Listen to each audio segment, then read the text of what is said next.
On the floor, like right in front of you. Yeah, wait Like for it's this about guy. to Hold on, hold on, wait. Put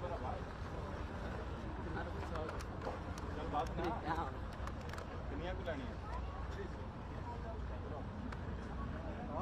Yeah. Take like 54. 54 photo. Just one pose. 54 to 114. Oh man.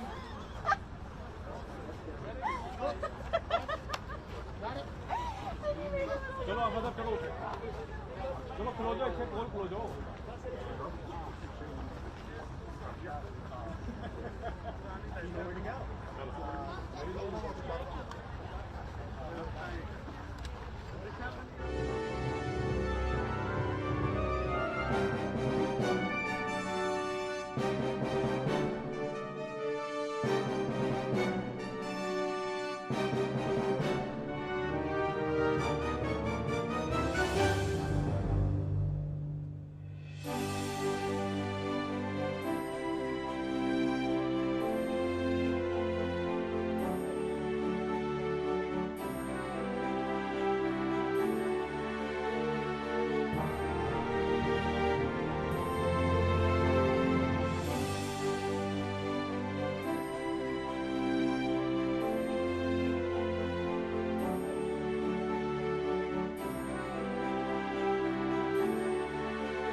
Forged in the fires of revolution, tested on today's front lines of freedom. Before there was a nation, there was the United States Army. From the hallowed ground of Yorktown's first stand to the unwavering readiness at Fort Bragg today, and onward to West Point's next generation of leaders. For 250 years, one force has stood ready, unshaken, unmatched, unbreakable. And today, the legacy rolls on. This is the United States Army's 250th Anniversary Parade. Representing our joint forces, please welcome the Chairman of the Joint Chiefs of Staff, General Dan Kane.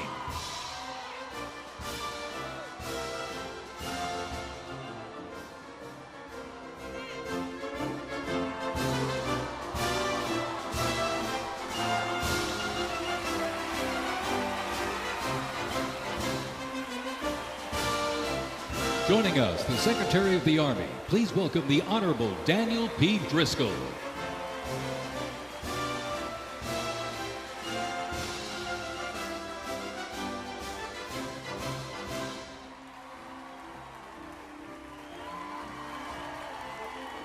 Ladies and gentlemen, please welcome the Secretary of Defense, the Honorable Pete Hegseth.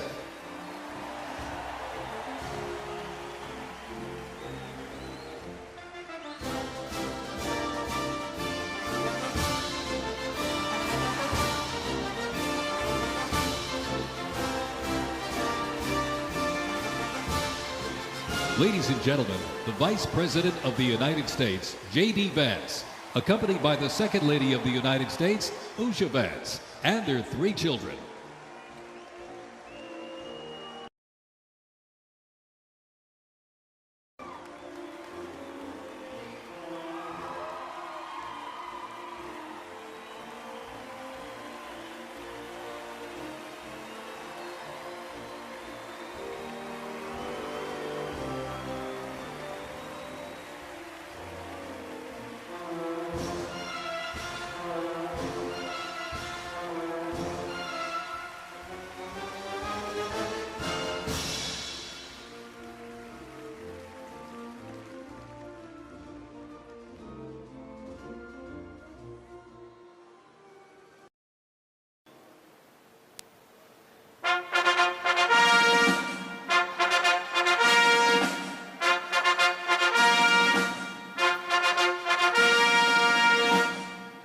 Ladies and gentlemen, please welcome the President of the United States, Donald J. Trump, and First Lady Melania Trump.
Ladies and gentlemen, to honor America, would you please rise for the singing of our national anthem?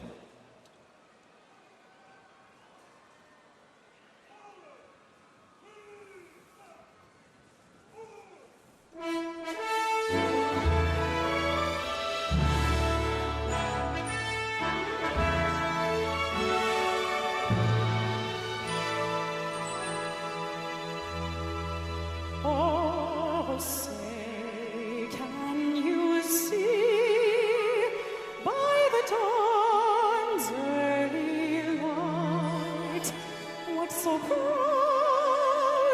we hailed at the twilight's last gleaming,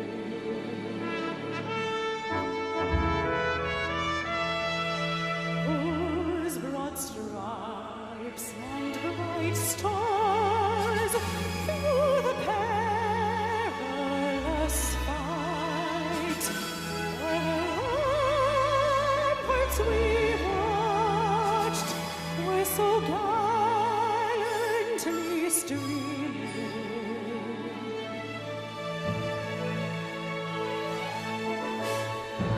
And the rockets ringing, the bombs bursting in air, gave proof through the night that our flag was still there. Oh, say does that star-spangled banner yet wave o'er the land of the free and the home of the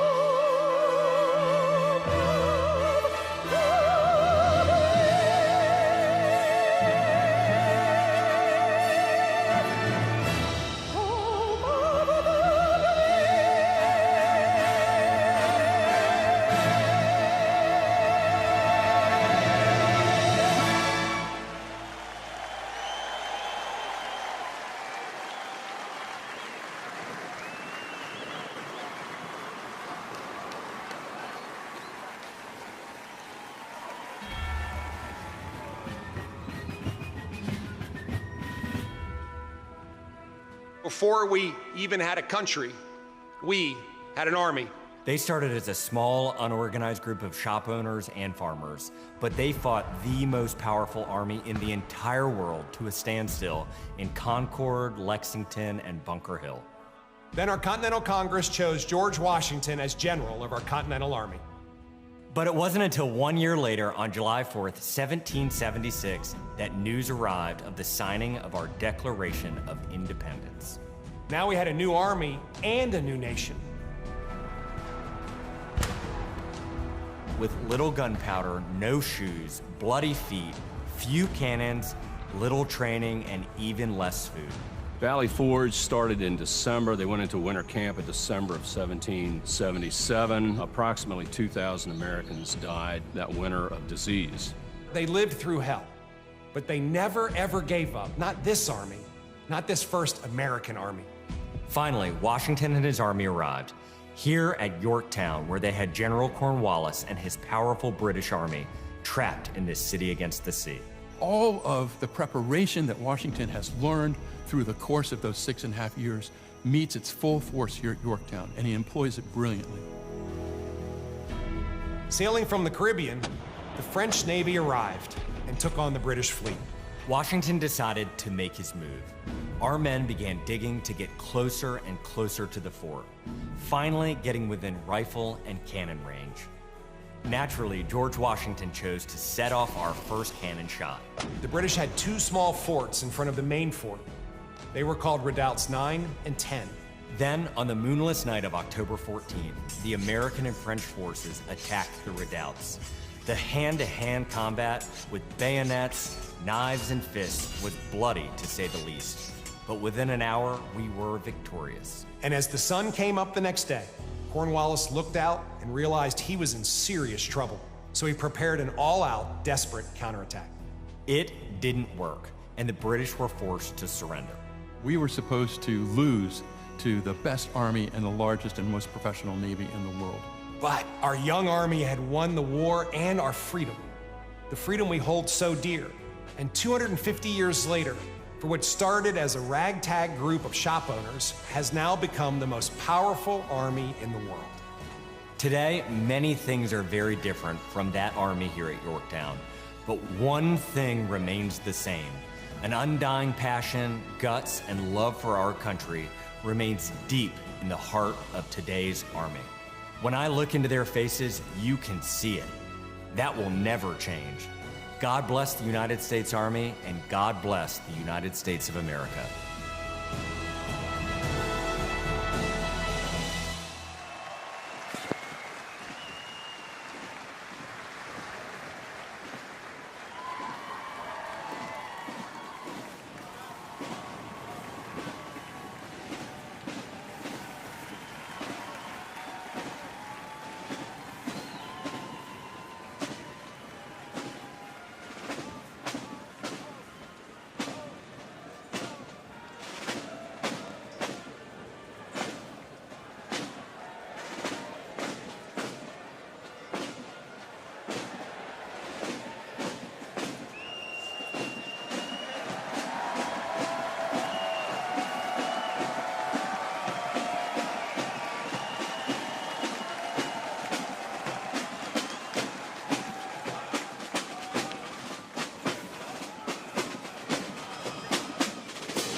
Ladies and gentlemen, our parade is officially underway. Up first, internationally renowned as one of the world's finest professional music organizations, the United States Army Band, Pershing Zone. They are the premier music organization of the U.S. Army, our nation's most senior service. Stationed at Joint Base Meyer-Henderson Hall, Virginia, it plays an important musical role in events of national and international significance. They were founded back in 1922 by Army Chief of Staff John J. Pershing. They're led today by Colonel Bruce R. Pulver and Drum Major Rob Moore. Today, Pershing Zone is playing a melody entitled The Army Goes Rolling Along. This was actually written in 1908 by the then Lieutenant Edmund Louis Snitz Gruber, which was a descendant of Franz Gruber, who composed Silent Night. It was originally written to be the 5th Artillery Regimental song titled The Caissons Go Rolling Along, and in 1956 the lyrics were revised by Harold Arberg as the official song of the U.S. Army, and then retitled The Army Goes Rolling Along. Pershing Zone carries on its century-old legacy, playing a march that brings pride to every soldier, the Army Song. The 3rd Infantry Regiment in the U.S. Army. Established back in 1784, the unit was dubbed the Old Guard by Major General Winfield Scott during a victory parade in Mexico City after the Mexican War. It is the U.S. Army's official ceremonial unit and presidential escort, conducting year-round tactical training to ensure the highest standards and utmost discipline of its soldiers. The unit routinely represents the U.S. Army and our nation in official ceremonies, major sporting events, and their own, the U.S. Army's own Twilight Tattoo. The Old Guard also maintains 24-hour vigil of the Tomb of the Unknown Soldier, while also conducting funeral services honoring our fallen heroes in Arlington National Cemetery. The regiment's 50 campaign streamer stand is a testament to its long, faithful service to our nation. Ladies and gentlemen, the 3rd Infantry Regiment, the Old Guard.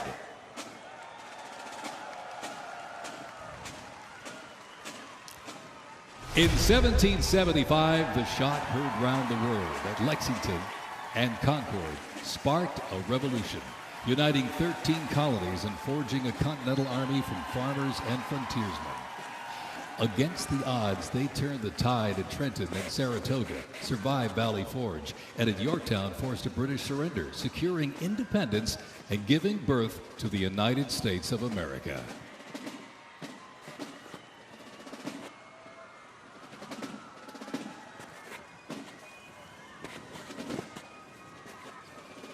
Before radios and field phones, sound was the signal. In the Continental Army, fifes and drums carried commands across the chaos of battle, telling soldiers when to advance, when to retreat, eat, even when to rest. That legacy actually lives on today with the U.S. Army Fife and Drum Corps, part of the 3rd Infantry Regiment known as the Old Guard. Founded back in 1960, they're the only unit of their kind in the armed forces. Performing in uniforms patterned after those worn by General Washington's musicians. Playing period instruments with patriotic precision, they bring history to life, sharing the sound and spirit of the Revolution through more than 500 performances each year, both at home and around the world, too. The Old Guard, Fife and Drum Corps, everybody.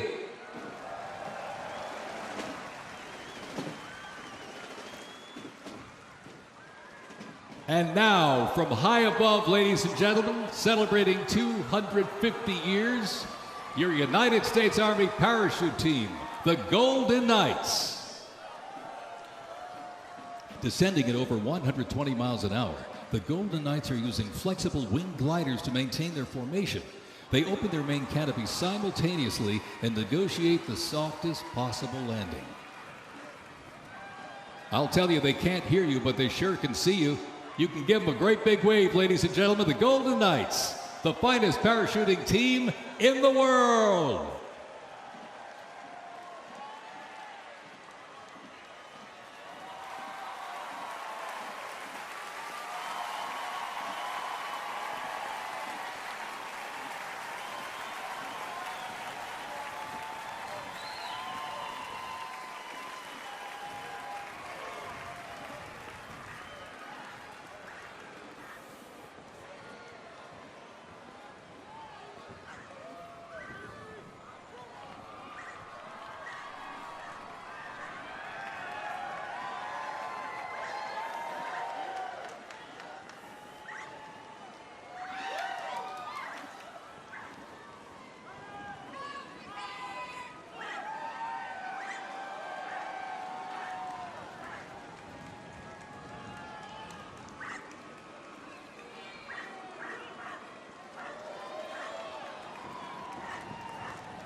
Fort Sumter in 1861, a nation divided. Over 4 brutal years, nearly 2 million soldiers fought to preserve the Union. Among them, 5 future presidents and the first recipients of a brand new military decoration, the Medal of Honor. With independence won, our nation's westward expansion began. The Army moved in step, guarding settlers as Native Scouts lit the way. Immigrants joined the cause, and the Buffalo Soldiers etched a legacy of grit and honor across the American frontier.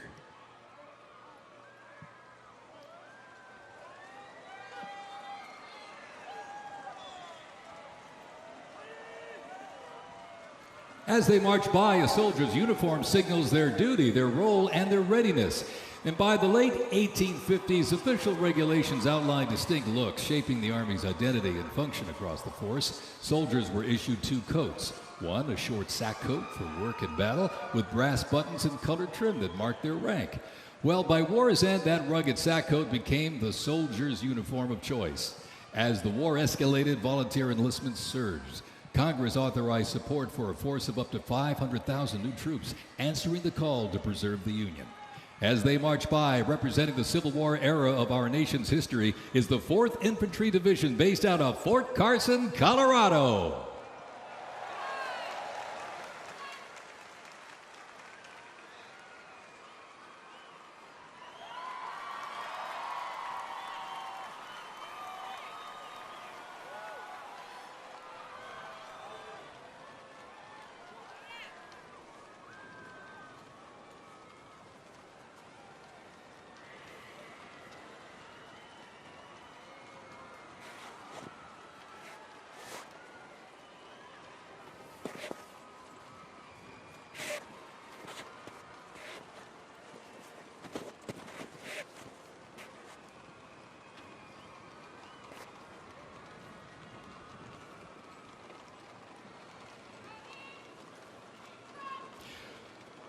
From Fort Cavazos, Texas, home of legends, the 1st Cavalry Division rides with pride. Born from the thunder of horse cavalry traditions of the Civil War, the 1st team forged its reputation on the front lines of history. They stormed Manila with the flying column, charged into Pyongyang as the first to breach the line and face the brutal crucible of Ia Drang, the first of 13 named campaigns in Vietnam where they proved their mettle. Today, that same warrior spirit lives on. You'll know the name, and you'll know them by their iconic cav hats, elite soldiers, and cutting-edge equipment. Tough, fit, fearless. The 1st Cavalry Division is a lethal, disciplined force that stands ready to fight and win anywhere, anytime, and the legacy rides on. This is the Cav.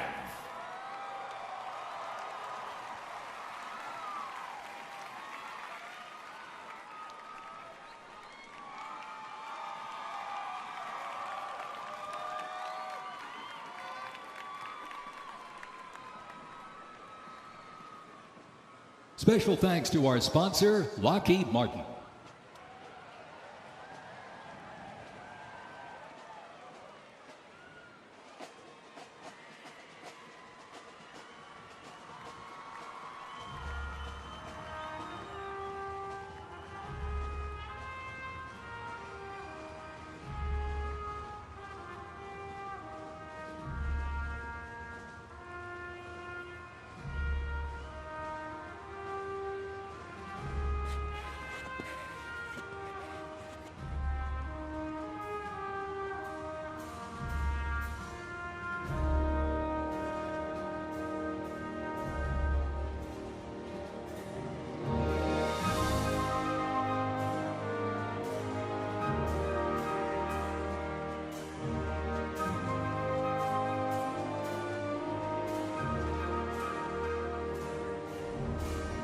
In 1914, years of escalating competition between European alliances culminate in the outbreak of the First World War.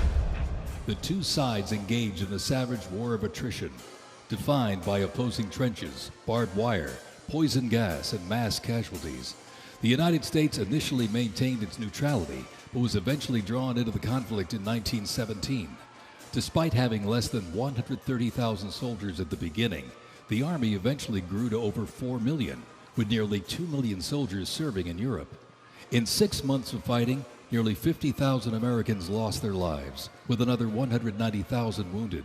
The guns fell silent with the armistice of November 11th, 1918.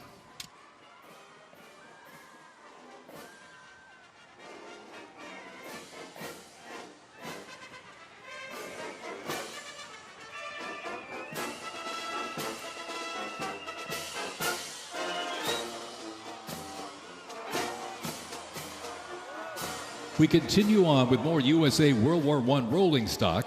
This 1918 Dodge touring car was part of the legendary 1919 Transcontinental Convoy. 3,251 miles and 62 grueling days across the Lincoln Highway. Remember, no pavement, no GPS, and no power steering. Just grit, determination, and the drive to push Army mobility into the future. This car literally helped pave the way for the roads we rely on today, and reminds us when the Army moves, the nation follows. The 1918 Dodge Touring Car.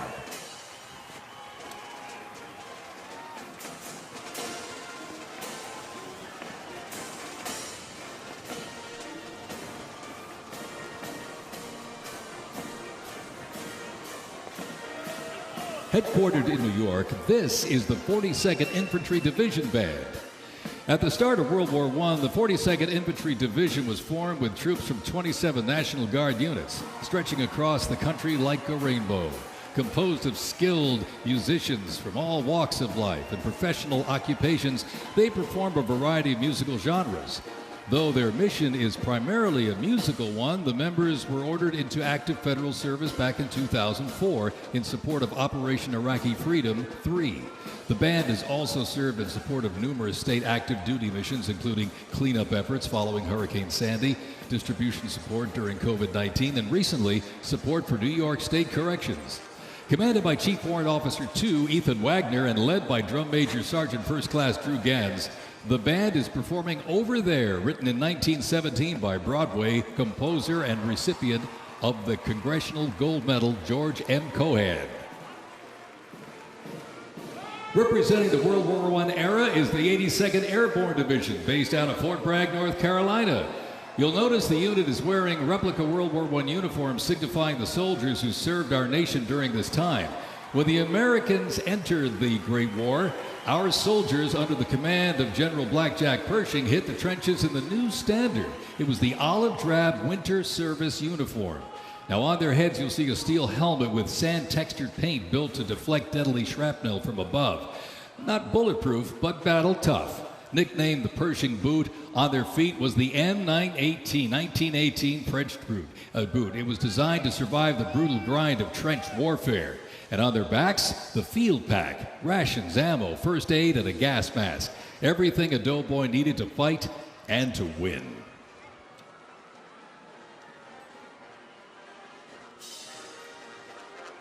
Incidentally, the 42nd Infantry Division was deployed to heavy combat abroad and then deployed again in World War II, ultimately liberating the Dachau concentration camp. The 42nd responded to the terrorist attacks on 9/11. Later, with the war on terrorism, the rainbow stretched across the world again, deploying in Iraq and Afghanistan.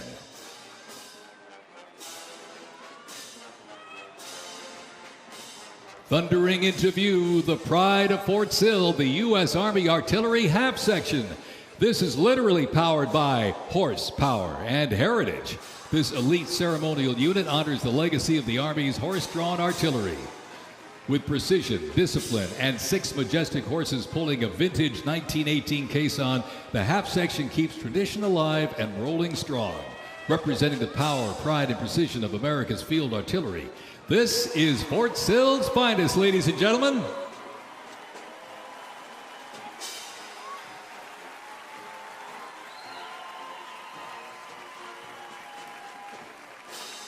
Special thanks to our sponsor, Form Energy.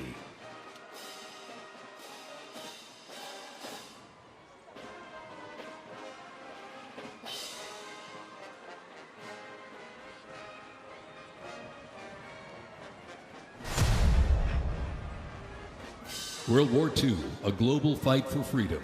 In history's darkest hour, the United States Army was on the front lines. From the beaches of Normandy to the islands of the Pacific, the greatest generation faced down tyranny and turned the tide.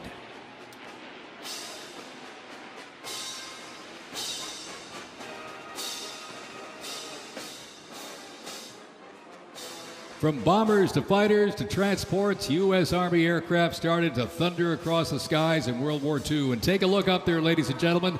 Flying overhead right now. They are fast, they are fierce, and famously used in the Doolittle raid over Tokyo. Leading up front, the mighty B-25 Mitchell. Up next, the Cadillac of the sky, the P-51 Mustang. From the sky, we're back down on the ground. In World War II, one vehicle led the charge, the legendary quarter-ton 4x4 command recon vehicle, the Jeep. You might have a Jeep in your driveway, but not like this. The U.S. Army truck quarter-ton 4x4 command reconnaissance, better known as the Jeep, was an iconic vehicle of World War II and was the world's first mass-produced four-wheel drive vehicle. The Army used the Jeep for almost every military activity, including command vehicles, scout cars, and medical ambulances. Fast, rugged, the Jeep became a symbol of American ingenuity.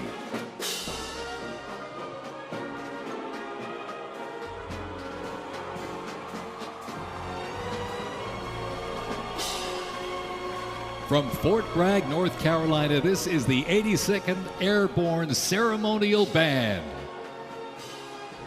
The 82nd received the nickname All-Americans after a contest as it represented the diverse origins of its members from every state. This name remains today symbolized by their iconic AA patch. Fort Bragg's finest, ladies and gentlemen. Give them a big round of applause, the 82nd Airborne Ceremonial Band.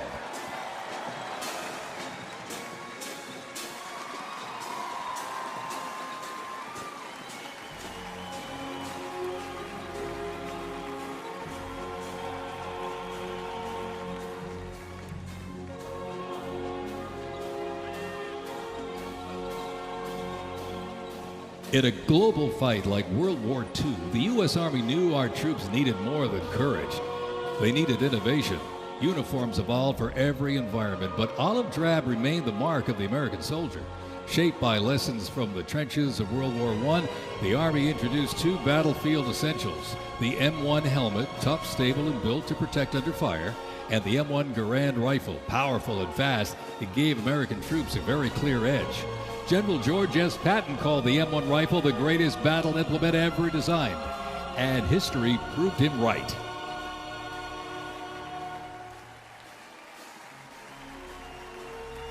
The 82nd Airborne Division. The unit is best known for their bravery on D-Day, when 12,000 parachute and glider troops destroyed German supply lines after fighting for 33 days straight.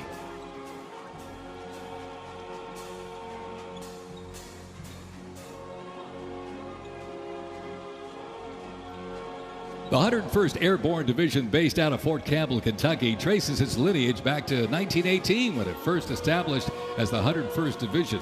Known for their ability to rapidly deploy across the world, the unit has held a crucial role in operations since its inception. From parachuting behind enemy lines on D-Day to leading helicopter assaults in Vietnam, the 101st redefined modern warfare. In the 50s, the Screaming Eagles stood tall at home, protecting the Little Rock Nine during the fight for civil rights.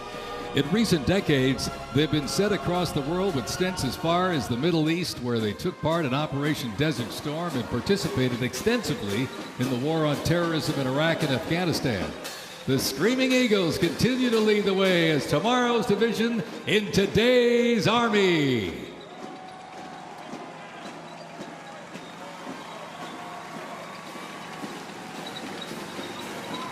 The iconic Sherman tank is here, ladies and gentlemen. It was the cornerstone of the U.S. Armed Forces, showing its military might in World War II. It became one of the most influential tank designs of the 20th century. The M4 tank was nicknamed the Sherman tank after Civil War General William Tecumseh Sherman. Actually, he was named by the British. With almost 50,000 produced during World War II, the Sherman tank was in active service until 1957. In World War II, the M16 half-track was a force to be reckoned with. It was a self-propelled anti-aircraft weapon with speed, firepower, and grit. Nicknamed the Meat Chopper, its quad 50 caliber mount could unleash 2,300 rounds a minute. Quite devastating. It served through Korea, Vietnam, and beyond, and remains in use in U.S. allies to this day. The M16 half-track brings the fight wherever it rolls.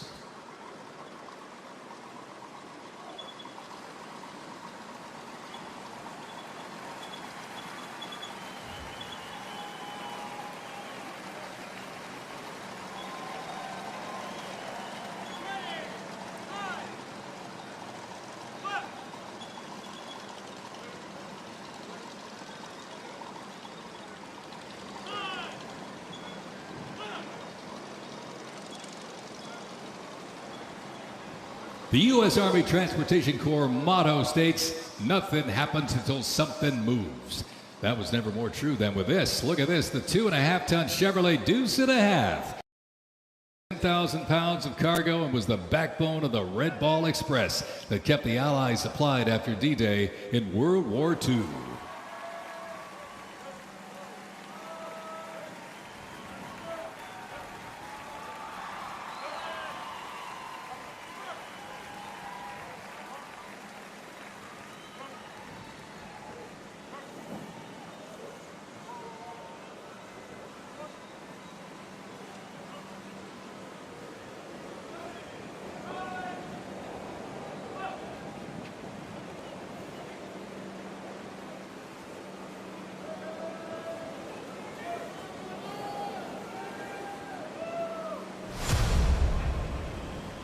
The Korean War, often referred to as the Forgotten War, began on June 25, 1950, with the North Korean Army's invasion of South Korea.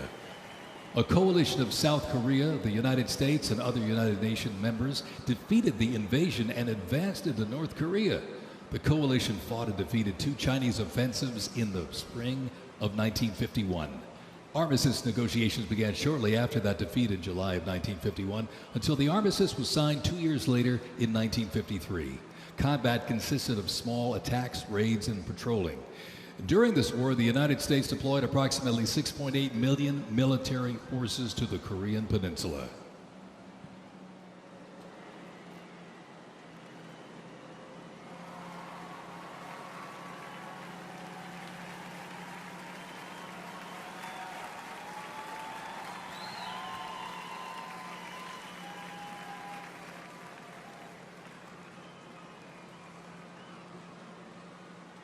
Special thanks to our sponsor, Coinbase.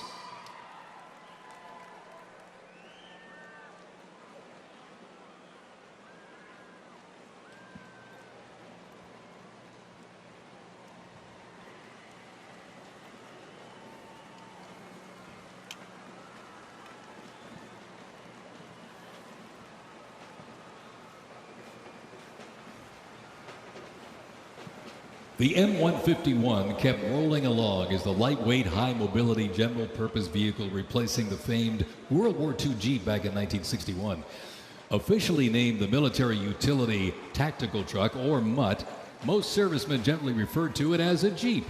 The vehicle spanned more than 40 years in 4 manufacturers and were everywhere that the Army was deployed.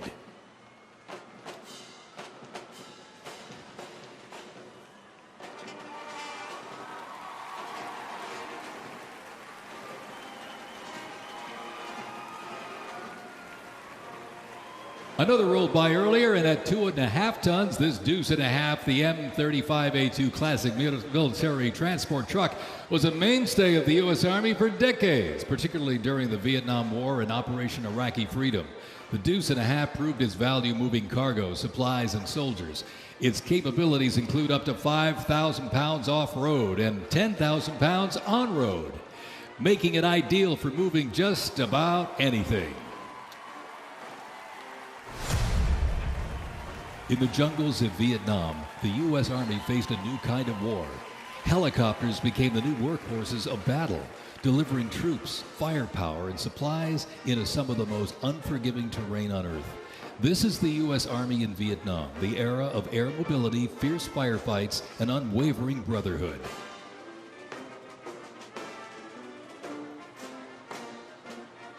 And over the music marching through, the roar of these legendary Army helicopters takes to the air.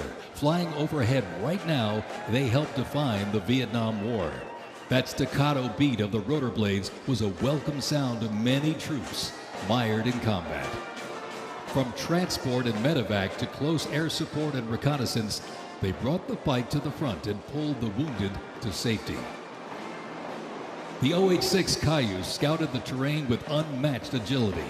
The AH-1 Cobra, also nicknamed the Snake, brought serious firepower.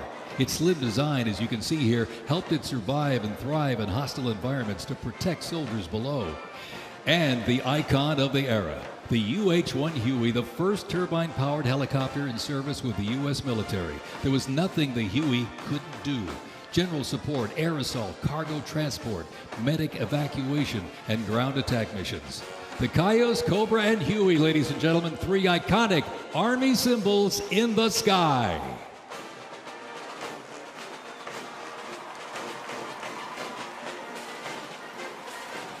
The 1st Cavalry Division Band, based out of Fort Cavazos, Texas, has played a vital role in U.S. military history. Since its origins back in 1855 as the band of the 2nd Cavalry, it has supported operations from the Civil War to Desert Storm. Over time, it's evolved into a powerful force using music to strengthen bonds between soldiers and engage with communities. From World War II in Korea to the Vietnam War in Bosnia, the 1st Teen Band has enhanced morale and upheld the division's enduring legacy. Today, the band continues its mission using music to shape perceptions, foster trust, and promote national Army and division interests. Standing ready to serve, it remains an enduring symbol of the 1st Cavalry Division's legacy and commitment to duty. The band performs Hit the Leather and Ride on March, composed by Captain Robert Meredith Wilson. This piece reflects the cavalry's transition from horses to mechanized warfare, capturing the speed, the resilience, and the tradition of the division. From Fort Cavazos, Texas, everybody, the 1st Cavalry Division Band.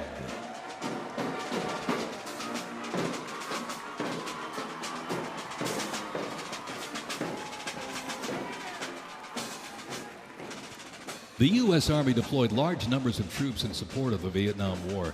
The first contingent of U.S. Army advisors arrived in Vietnam in the late 1950s, and that quickly grew to a small team of around 100 soldiers, which then expanded to more than 600 over the next decade. As the war intensified, troops' numbers quickly grew as the war between the South Vietnamese government and the communist insurgents supported by North Vietnam intensified. By January 1969, more than 364,200 soldiers organized around 7 divisions and 20 separate combat brigades. The United States began withdrawing its forces in July of 1969, and the last Army combat unit left South Vietnam in August of '71. The last U.S. combat soldier came home March 1973, while a small number of non-combat personnel remained until April 1975.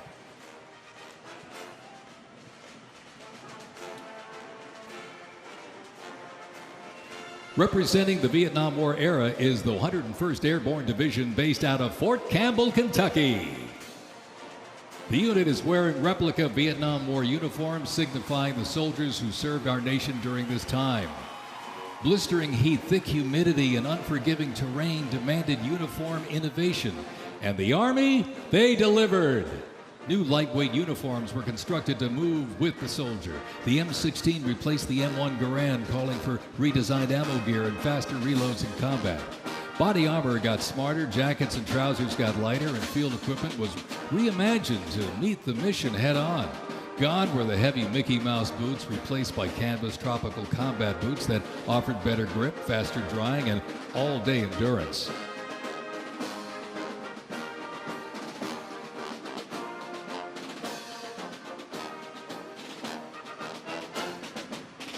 Special thanks to our sponsor, Oracle.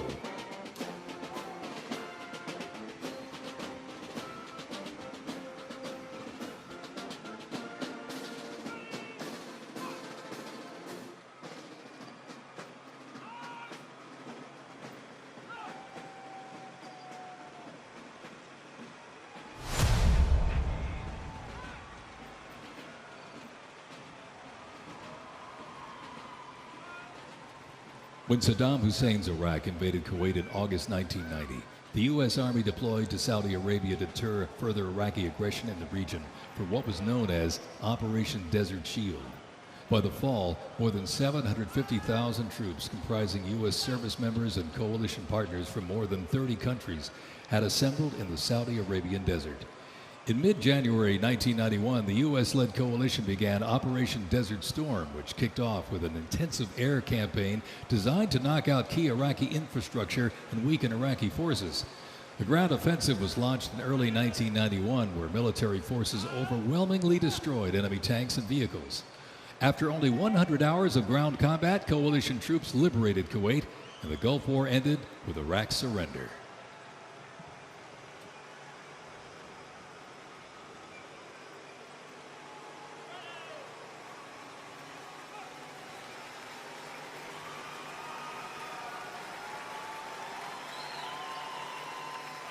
From Fort Riley, Kansas, this is the 1st Infantry Division, one of the Army's most storied divisions. Nicknamed the Big Red One because of the distinctive red on their unit patch, as the oldest continuously serving division in the U.S. Army, the unit has participated in every major operation since World War I, living up to its motto, no mission too difficult, no sacrifice too great, duty first. The 1st Infantry Division was originally established as the 1st Expeditionary Division in 1917 and spearheaded the American Expeditionary Forces in France during World War I. In World War II, the Fighting First stormed Omaha Beach on D-Day and liberated Nazi concentration camps.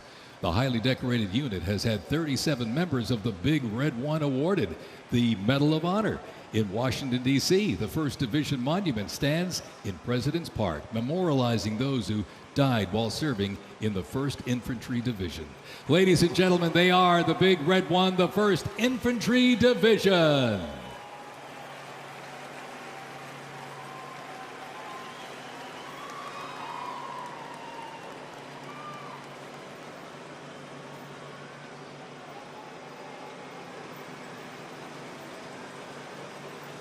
More military rolling stock. During Operation Desert Storm, the M2 Bradley fighting vehicle proved its value on the battlefield. It is fast, it is tough, and it is lethal. Named for General Omar Bradley, a leader from West Point's famed class of 1916, the Bradley was built to carry troops into combat with protection and power. Armed with a 25mm chain-driven cannon and twin-tube-launched, optically tacked, wire-guided missiles, it played a critical role in clearing the way during the ground assault into Iraq. While the Paladin looks and sounds like a tank, it is technically a self-propelled howitzer and was first introduced back in the 1960s. Over the years, it's been upgraded to perform in versatile battlefields from Vietnam to the Soviet Union to Iraq.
In the Gulf War, no division hit harder or moved faster than the 1st Armored. The 1st Armored Division, nicknamed Old Ironsides, is the oldest, most recognizable armored division in the United States Army. As part of the buildup for World War II, cavalry and reconnaissance units were brought together to form the 1st Armored Division in 1940. In the Gulf War, no division hit harder or moved faster than the 1st Armored. Old Ironsides really led the way. During Desert Storm, they engaged in some of the largest tank battles in Army history that were decisive victories, shattering enemy formations. Based in Fort Bliss, Texas, America's Tank Division is currently supporting missions in 20 countries across 5 continents. From World War II to today, Old Ironsides remains battle-proven and always ready.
First used in Operation Desert Shield and Desert Storm, the M119 howitzer brought precision firepower to the front lines. Lighter and more mobile than larger artillery, it was built for the infantry brigade, able to fire high into the air or directly at the target depending on the mission. Whether used in battery formation or as a standalone support weapon, the M119 delivered reliable, responsible fire when it mattered most. Still in service today, including on the front lines in Ukraine, it remains a trusted part of the Army's arsenal.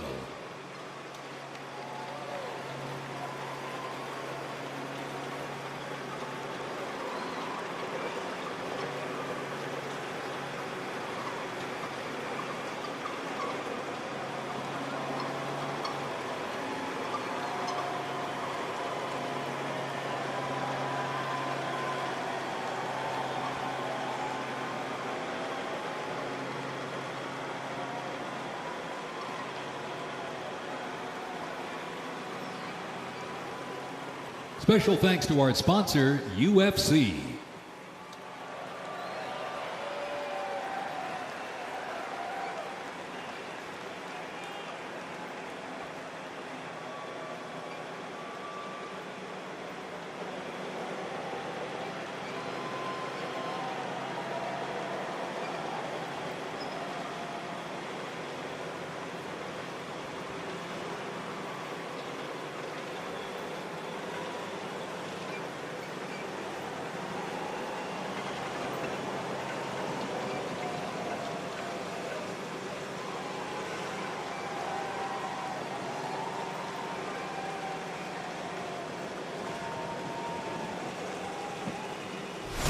On September 11, 2001, terrorists destroyed the World Trade Center in New York City and struck the Pentagon in Washington, D.C. using commercial airliners.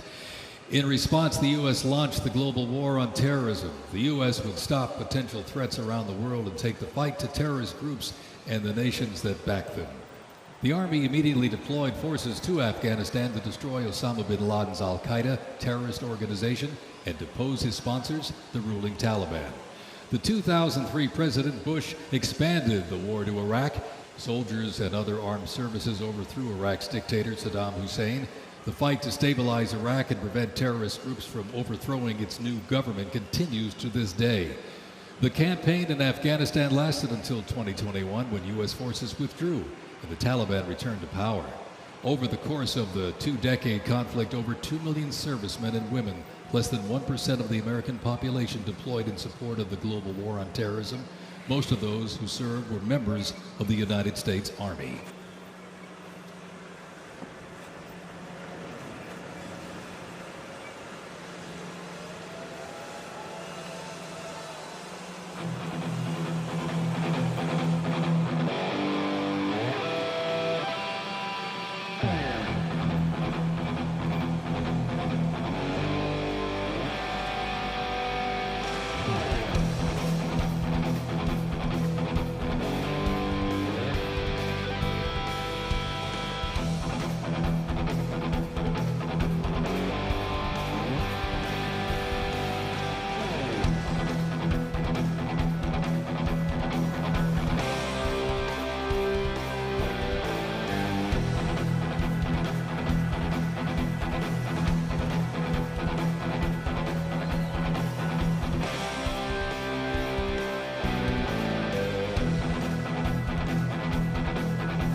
The global war on terrorism saw the introduction of a range of new technologies on the battlefield. The 8-wheeled Stryker armored combat vehicle is the first new military vehicle to enter service in the U.S. Army since the Abrams tank back in the 1980s. The vehicle was developed to fill a gap in the Army's inventory between a lighter infantry and heavy armored unit. The Stryker armored combat vehicle enables the team to maneuver in close and urban terrain, plus provide protection in open terrain and transport infantry quickly to critical battlefield positions. The first Stryker vehicles were fielded back in 2002 with the 1st Stryker Brigade combat team deploying to Iraq in 2003.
U.S. Army Rangers, predating the Revolutionary War, fought in the War of 1812 as part of the regular Army and patrolled the frontier from Ohio to western Illinois on horseback and by boat, with the likes of Daniel Boone and Abraham Lincoln in their ranks.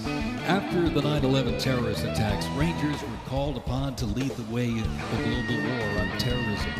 As part of the U.S. Army Special Operations Command, the 75th Ranger Regiment, based out of Fort Bragg, North Carolina, represents a lethal, agile, and flexible force capable of conducting many complex joint special operations missions.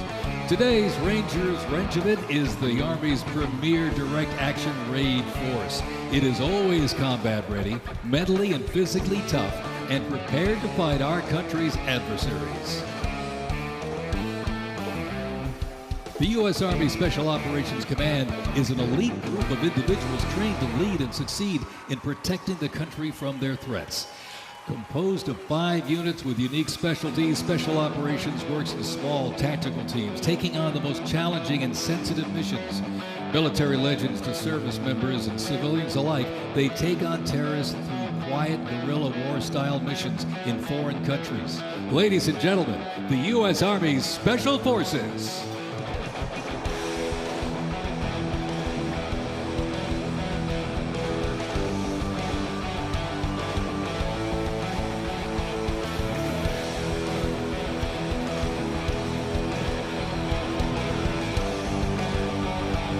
The Stryker Brigade Combat Team combines the capacity for rapid deployment with survivability and tactical mobility. Adaptability and continuous transformation to overcome our enemies is vital. Fighting an elusive enemy in distant places and at home requires new tools such as unmanned aerial vehicles for surveillance and the Blue Force tracker to see real-time details of troop movements. The United States does not face the challenging international environment alone. Our network of allies and partners is an advantage that our adversaries can never hope to match. Over 80 nations have fought alongside the United States or assisted during the global war on terrorism.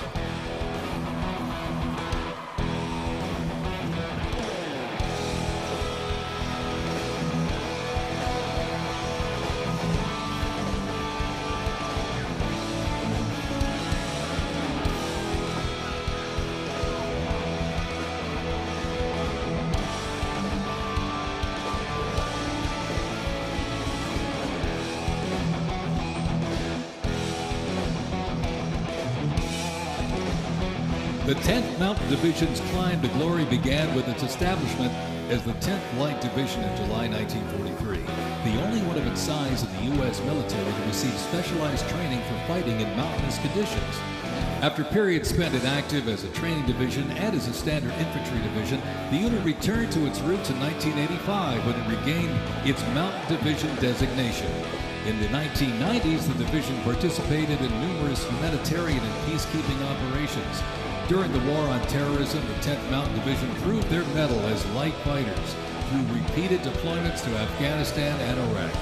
Now, since 2002, the 10th Mountain Division, based out of Fort Drum, New York, has been the most deployed regular Army unit.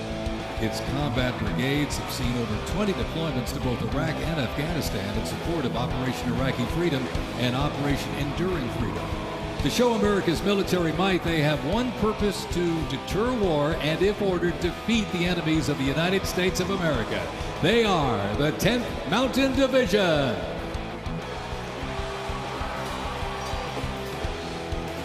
Investments in cutting-edge systems, drone technology, and ability strengthen the force, equipping soldiers with tools they need to protect the country and defend democracy. The Army has 8 Stryker Brigade combat teams, 6 in the active component and 2 in the National Guard. More than 2/3 of the 7,000 servicemen and women who sacrificed their lives fighting the global war on terrorism were part of one of the Army's 3 branches: active duty forces, the Army Reserve, and the Army National Guard. The Army is continuously transforming to deter aggression to ensure our adversaries cannot outrange or outpace us. This transformation is not just about adapting, it's about maintaining dominance, ensuring that America's Army remains unmatched in its speed, flexibility, and ability to support the nation's strategic priorities.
Special thanks.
Today, the U.S. Army's mission is to deploy, fight, and win our nation's wars. How?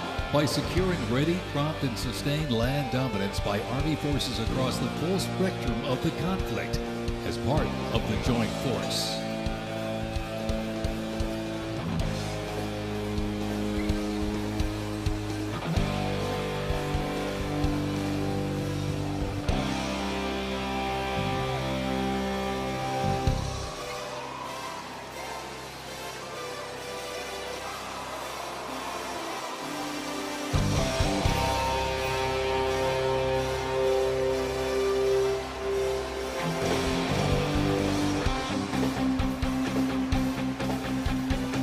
Keeping the Army forces battle-ready and nimble makes transportation for the U.S. Army a very vital element. Spread across the parade today, numerous fighting vehicles, some designed for very specific functions and others for flexibility, but they all must be maintained. With over 200,000 trucks alone, wheeled vehicle mechanisms ensure that the fleet of vehicles are ready, and these mechanics get the job done. This convoy starts with the M777, a lightweight howitzer. These lightweight howitzers may not look particularly lightweight, but are made from titanium. They are 7,000 pounds lighter than their predecessor, the old M198. Used by the Army since 2005, the M777 is currently being used in Ukraine. Weighing only 4,700 pounds, the M119 howitzer is smaller and is used by infantry brigades, particularly for air assault missions. It was first used in Operation Desert Shield and Desert Storm in 1991 and is also seeing active use in Ukraine.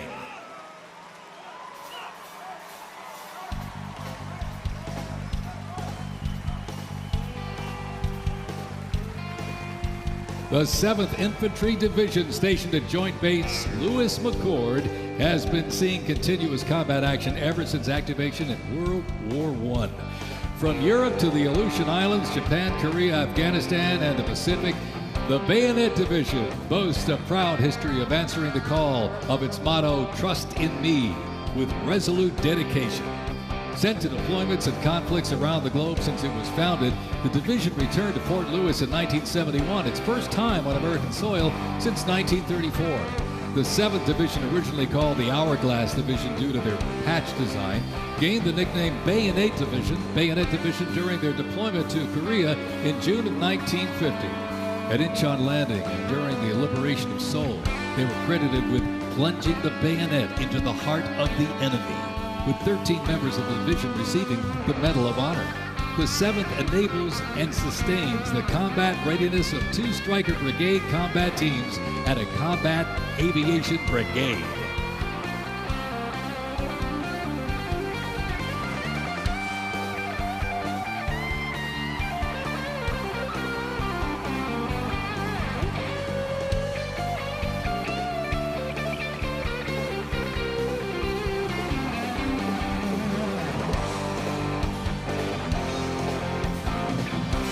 With the American soldier, the cornerstone of everything the Army does, we are continuously transforming.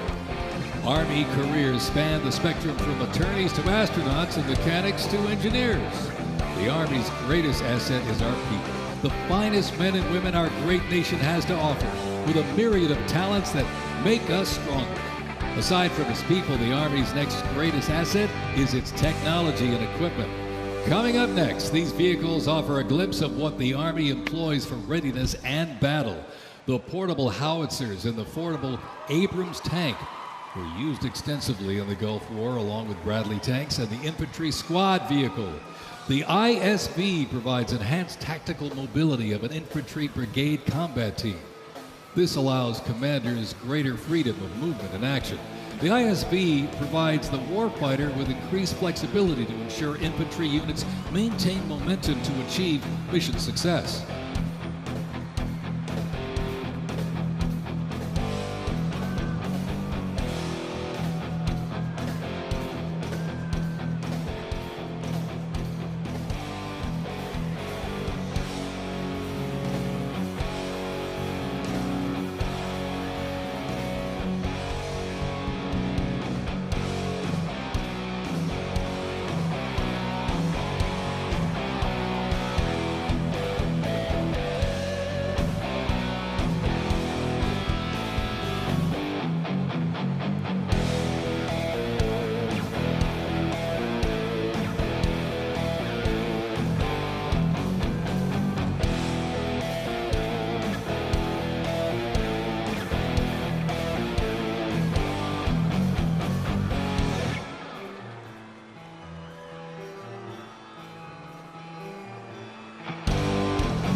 When duty calls, U.S. Army soldiers don't just answer, they lead.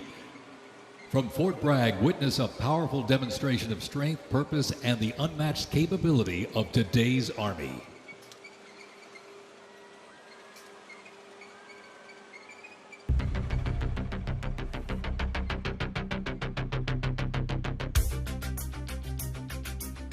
The Army has made me see my potential, and I feel like it's molded me into a better person. I grew up in a very patriotic household. My grandfather, he served in World War II, and his brother, my uncle, served in Vietnam. I can do this. If they can do this, I can do this. When I was born, my dad was still serving in the military, and him coming home in his uniform, I'm like, yeah, I want to do that. Clear for takeoff. My motivation, I think it follows in line, I think, with what my family's done is kind of a sense of duty to serve our country and give back since it's given us so much. I'm a very, let's say, timid person, but definitely helped me become a more confident person.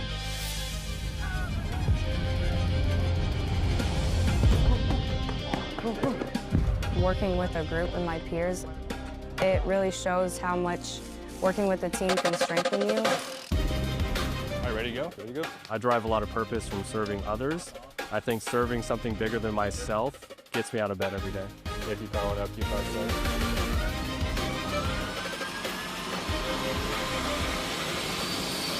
I definitely pushed myself further than I ever thought I could go. I joined the military service because I want to deploy. That's my main goal, is deploy, deploy, deploy. If we get the call, we have to go somewhere, we'll do what needs to be done. That's just the way we operate here.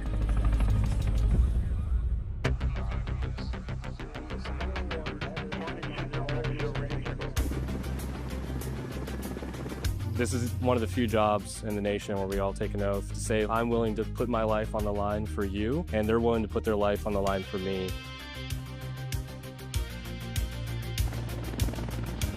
This is what we train for. This is what I want to do.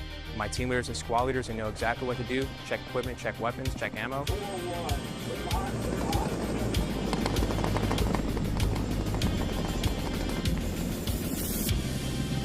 We're always ready to deploy within 18 hours and handle the mission at task.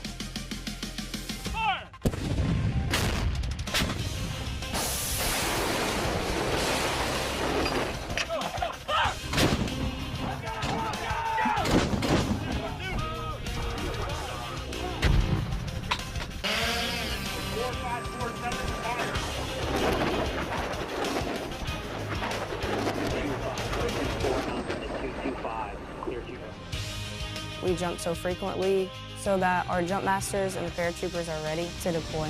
Outboard personnel, stand up! I'm very passionate about being a jump master. The paratroopers, they see you and, you know, they believe in you. I love to instill that confidence with my passion into those paratroopers. It's a rush. It's great. Drop them first for personnel drop.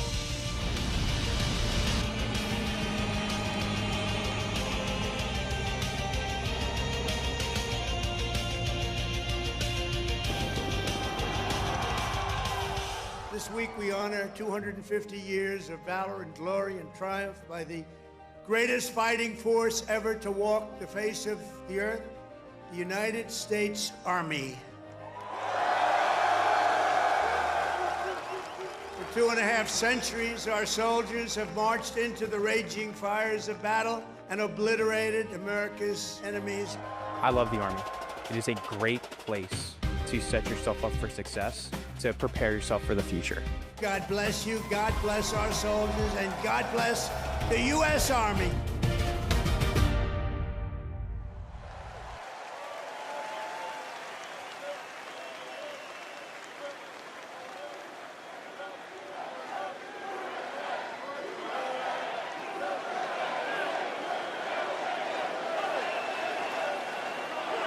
Joint Base Elmendorf, Richardson, Alaska is the home to America's Arctic Angels, who execute expeditionary operations worldwide, conduct multi-domain operations in the Indo-Pacific theater and the Arctic, and on order decisively defeat any adversary in extreme cold weather, mountainous and high-latitude environments through large-scale combat operations. The Angels are the Army's only Arctic division.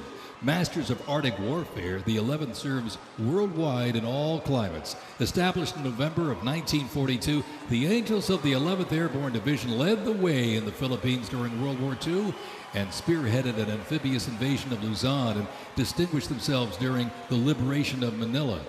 After periods spent inactive and stationed in Germany from 1963 to 65, the division operated as the 11th Air Assault Division with the mission of testing and refining the Army's helicopter-centric air mobility doctrine.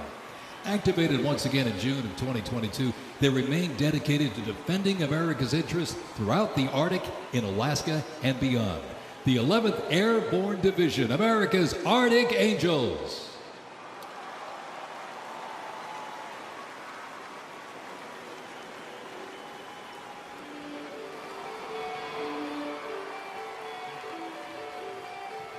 Requiring ongoing maintenance in the field and on base because nothing happens until something moves, wheeled vehicle mechanics supervise and perform maintenance, repair, and recovery operations on vehicles that serve the Army in a variety of mission-critical roles.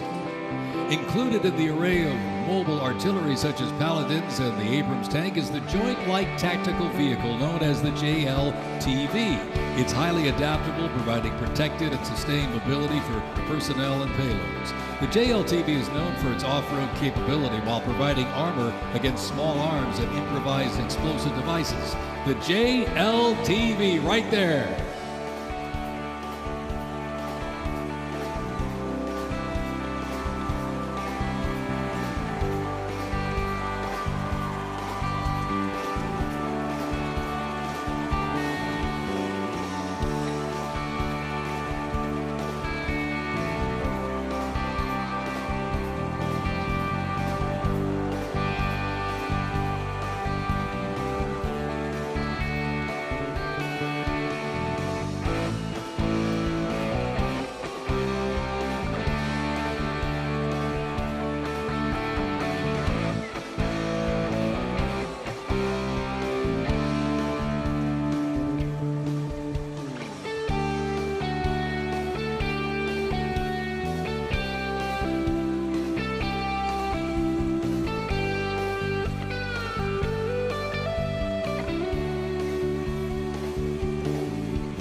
The U.S. Army Reserve is inseparably linked to America's long-standing citizen soldier tradition. Organizationally, the Reserve's roots lie in the Medical Reserve Corps, established back in 1908 to provide a ready reserve of medical manpower. This organization was folded into the new offices of the Officers Reserve Corps in 1917. Reserve organizations furnished crucial manpower to the Army during World War I and were merged into 1920 into the Organization of Organized Reserve. During World War II, the Army activated 26 organized reserve infantry divisions, and roughly a quarter of the Army's officer corps came from the reserves during the conflict. During the Korean War, the Organized Reserve Corps was reorganized and redesignated the U.S. Army Reserve. The Army Reserve has since served as a vital source of manpower for the force during times of need, gradually transitioning from a strategic force to an operational force in response to the pressures of the war on terrorism. In the 170,000 Army Reserve soldiers and 11,000 civilians serving their home communities, and when needed, they can quickly mobilize. The Army can't deploy, they can't fight or win without the Army Reserve. They are an important component of Army readiness. Let's have a big hand for the Army Reserve.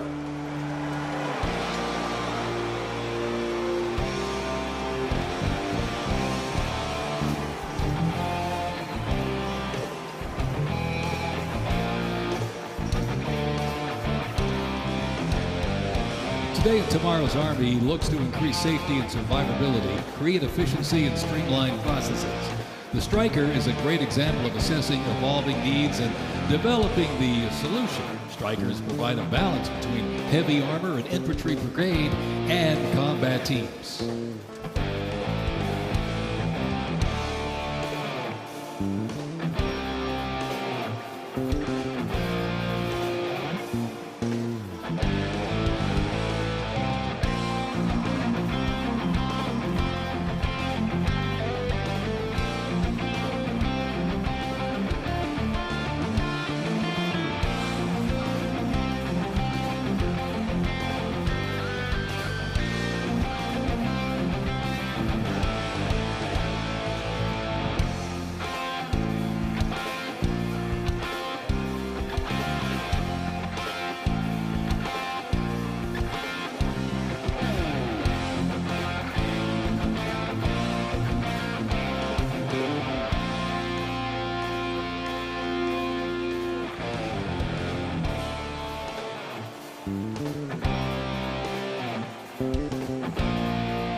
When Americans hear the name Bastogne, they remember one of World War II's most heroic defenses, the Battle of the Bulge. Surrounded by German forces in the frozen forests of Belgium in December 1944, soldiers of the 101st Airborne held the line.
The unit before you is a platoon from the Multi-Purpose Company's 2nd Battalion, 327th Infantry Regiment, 1st Mobile Brigade, 101st Airborne Division, Bastogne.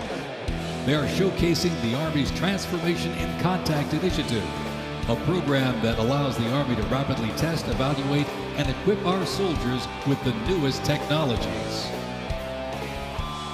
Modern, mobile, and mission-ready, the Bastogne Brigade continues to adapt to new threats while staying rooted in the fierce resilience that defined its birth. They are carrying the next-generation squad weapons, the XM7 and XM250, both equipped with the XM157 optic. The vehicles are the infantry squad vehicle, a new mobility asset that can rapidly move through most terrain types. The trailer is the S-MET, and it's capable of carrying heavy loads under its own power through restrictive terrain. This platoon is equipped with 3 types of small unmanned aerial systems. They are the Ghost X, located on the S-MET, the C-100, and right above us there, the X-10D, which are flying above the formation right now.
The Bradley fighting vehicle has proved itself to be lethal and survivable in multiple theaters since it first fielded back in the 1980s. Designed as a troop transport, tank killer, and to match speed with an Abrams tank, the Bradley is a fierce fighting machine. The Bradley accompanies American troops often with the M1A1 Abrams tank, nicknamed the Beast and Whispering Death because of its firepower, accuracy while moving, and its stealth. Together, they offer mobility and firepower, a fearsome combination.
And high in the sky, the AH-64 Apache. It's the premier attack helicopter in the world. The Apache entered service in the mid-1980s and continues to evolve and modify to meet worldwide threats. It can deliver intense fire on the battlefield with an array of aerial rockets, guided Hellfire missiles, along with 30-millimeter cannon fire. The aircraft you see here is configured with a sophisticated targeting radar system and can operate in poor visibility and in the black of night. With more than 1,280 aircraft in operation accumulating over 5 million flight hours, 1.3 million of which have been in combat, the AH-64 Apache represents the backbone of the U.S. Army's attack helicopter fleet and a growing number of international defense forces.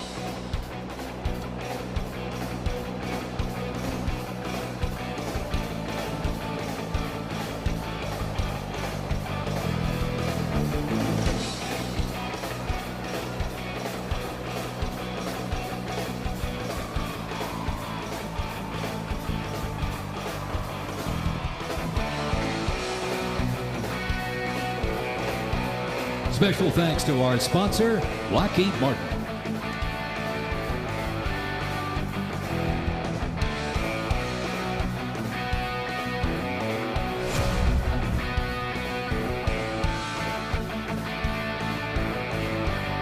Now, let's roll on to the future of Army readiness. The Army Research Laboratory robot dogs reflect the latest in Army innovation. Look at this. Much like a true canine, these robots can go where soldiers cannot. They have increased mobility, improved tactical awareness, reduced risk to soldiers, and enhanced teamwork. Replacing soldiers, robot dogs can explore terrain that may be difficult for soldiers to traverse, dispose of explosive ordnance, and act in defensive posture or aggressive capacity when armed.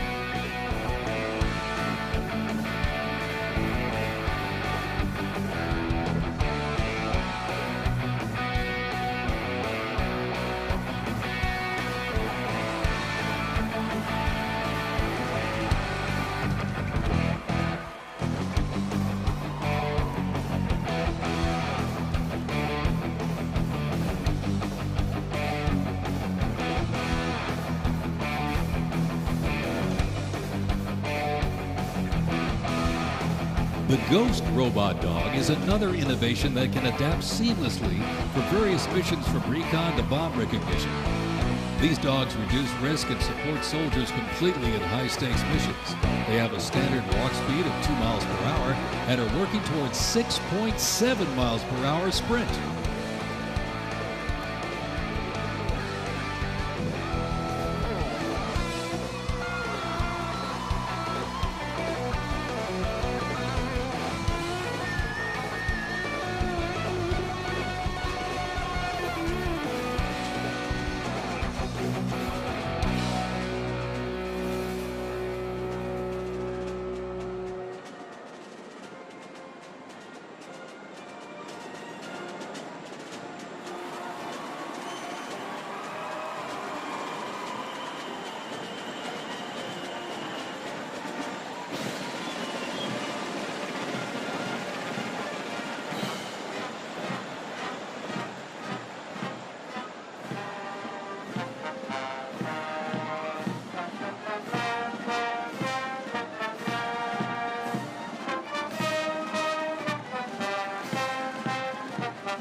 As the oldest continuously serving Army band and the oldest unit at West Point, this is the United States Military Academy Band, ladies and gentlemen.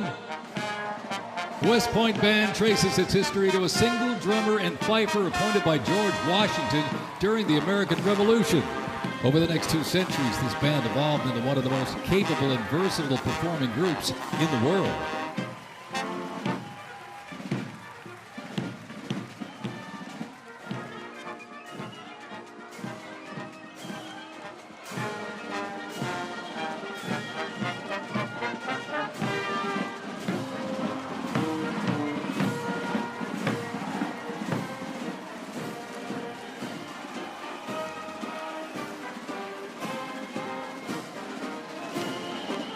one of the most prestigious institutions in the world where leadership is forged and duty becomes destiny. This is West Point, where Army leaders are made.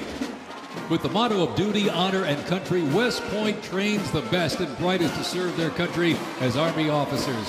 Founded back in 1802 by President Thomas Jefferson, West Point is the home of the Long Gray Line, a legacy of courage and excellence that includes 77 Medal of Honor recipients, 2 U.S. presidents, Grant and Eisenhower, and numerous generals, including John J. Pershing, Douglas MacArthur, and Norman Schwarzkopf.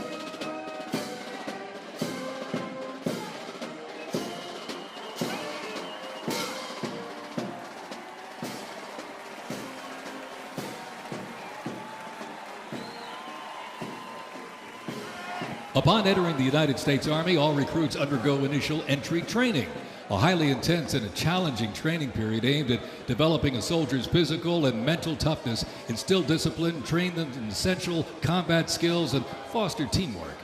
IET transforms civilians into soldiers based on the 7 core Army values: loyalty, duty, respect, selfless service, honor, integrity, and personal courage.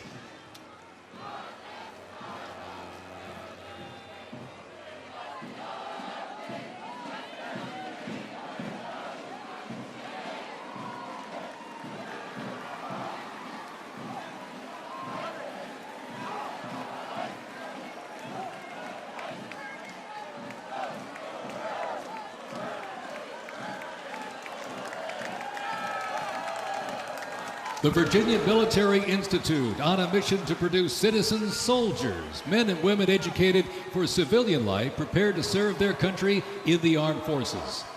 VMI counts a Nobel Prize winner, 11 Rhodes Scholars, generals, 7 Medal of Honor recipients, and a Pulitzer Prize winner among its graduates. As one of the nation's senior military colleges, students at Virginia Military Institute can participate in Army ROTC or the Corps of Cadets. While cadets in the Corps can serve in any branch of the United States military or pursue other careers, those in Army ROTC earn their commission as officers, ready to serve on active duty in the National Guard or Army Reserve. Each year, the Army Senior ROTC Blue Ridge Battalion commissions approximately 130 second lieutenants, ensuring that excellence in leadership continues in generations to come.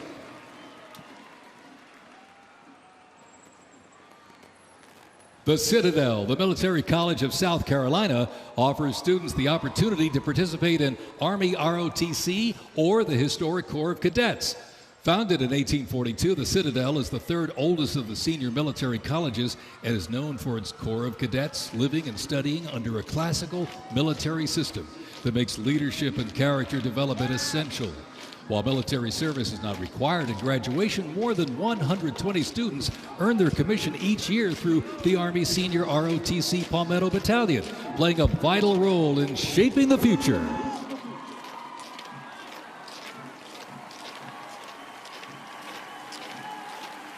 As one of the nation's senior military colleges, Texas A&M University is home to both Army ROTC and the renowned Corps of Cadets.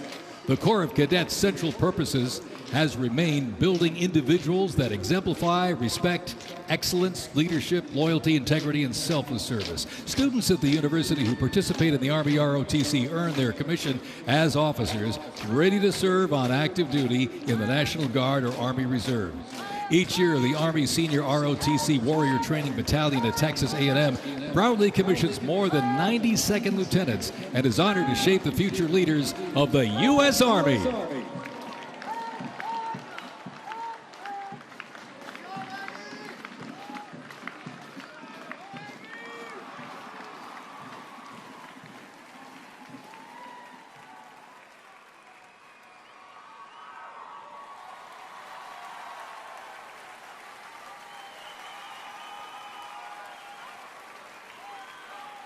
In a powerful display of commitment, these future soldiers will raise their right hand and take an oath of enlistment, pledging to serve our nation.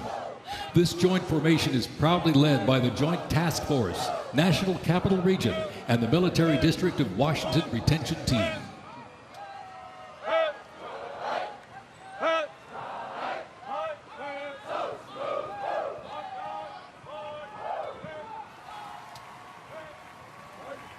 Shaping tomorrow's Army, West Point's most inspiring cadets remind us that America's future is courageous and in capable hands.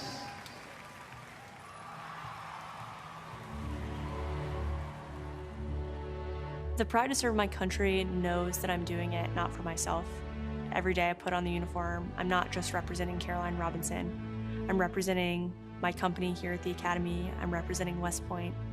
I'm representing the United States Army, and ultimately, I'm representing the United States of America. I really came to West Point because belief in the American dream and giving back to our country. You're a part of something that is much bigger than yourself. You're a part of a tradition of excellence and a legacy that's connected not only to the Academy, but to the American Army. I'm surrounded by people who want to make themselves better and serve our country. Excellence is their baseline, and that to me is what it means to be a West Point cadet. From the earliest days of our nation, this supreme tradition of American military service has been passed down from soldier to soldier and generation to generation, and it's a beautiful thing to watch. My brother preceded me here, and originally I didn't really know what West Point was until he came. But when I saw the mission that they were committed to, of upholding the principles of American democracy and protecting the Constitution, I knew it was somewhere I had to be. Every time that we lived outside of the United States, I always developed this sense of gratitude and pride of being an American, and I wanted to give back to my country what it gave to me. And it wasn't until I zipped up the blouse and I put the belt on for the first time that I realized that I was going to be serving my country, and it felt right. West Point was the place that I needed to be, and more importantly, the Army was where I wanted to be. I just looked to the left and right over basic training and realized that we all had the same American patch on our shoulders, that we're all fighting for the same thing. I mean, there was no better feeling in the world knowing that every single person around you is committed and willing to die for that mission. You came for excellence, you came for duty, you came to serve your country, and you came to show yourselves that you are among the smartest, toughest, strongest, most lethal warriors ever to walk on this planet.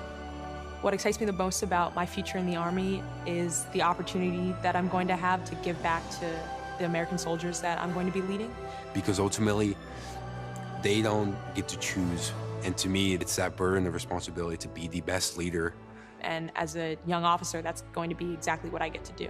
I was the cadet basic training first detail for the first 3 weeks. I got to see the new cadets come in from their families' homes and being in process on their very first day and watching them grow so quickly. I would do all the formations, and I looked out at these 1,000 new cadets, people who just come out of high school. They were completely different people. I don't think there's another institution in the country like West Point where the student body is so committed to furthering the mission of America and ensuring our democracy and freedom for generations to come. I'm really surrounded by the best of the best, and that's when I realized this is a place that I absolutely want to be. West Point itself is an amazing institution, but it only provides opportunities. The people here have to choose to take those opportunities and grow and lead and serve. And the people here want to do that. And I'm proud to be a part of that. And I would tell any high schooler who is considering it, you won't regret it.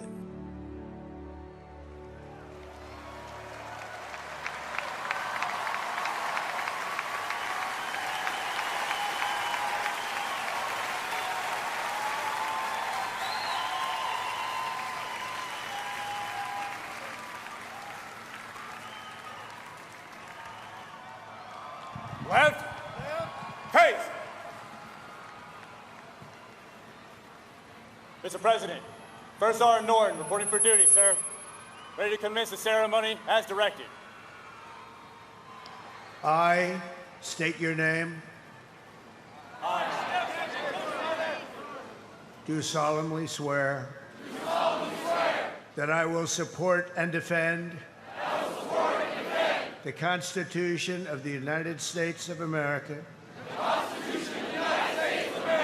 against all enemies, foreign and domestic, that I will bear true faith and allegiance to the same, and that I will obey the orders of the President of the United States and the orders of the officers appointed over me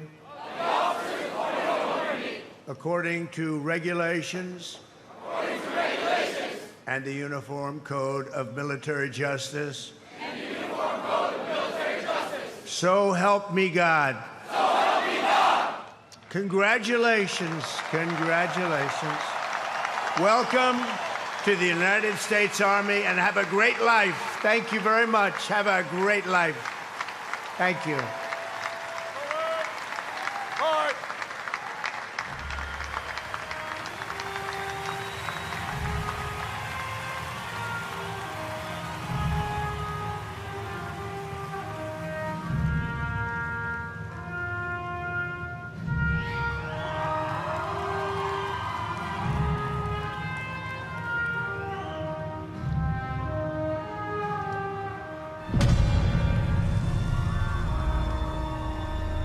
Ranger School is the best life insurance policy for our Army. It will always end with two people facing off with each other, and we need young leaders to be able to close with and destroy the enemy and defend our nation's interests forward. Surrender is not a Ranger word. It's not an option. I know that I'm not going to be able to get to do this again. This is my chance. It all starts at the legendary Ranger School, the crucible where these elite warriors are forged. It has been described as the longest approved gut check in the Army. Over 62 days, students will patrol hundreds of miles over mountains and through swamps under the crushing weight of their equipment. All the while, they are deprived of both food and sleep, forced to perform at the very edge of their physical limits. But it's not just the physical challenges that make Ranger School so intense. The mental strain will break these soldiers down to their core. If I have a come-to-God moment, I have to take my PC off my patrol cap. And on the inside of that, my commander gave me a Ranger tab, the yellow and black one that you get during graduation. And I pinned it to the inside of my PC. Ranger School is not for the faint of heart, but for those who are up to the challenge, it is the ultimate proving ground. They already didn't have enough beds for the people in our company. And our eyes reminded us that we don't have enough beds because there's not going to be this many people by tomorrow. Just a slight reminder that there's too many of you anyways, and not all of you are going to pass.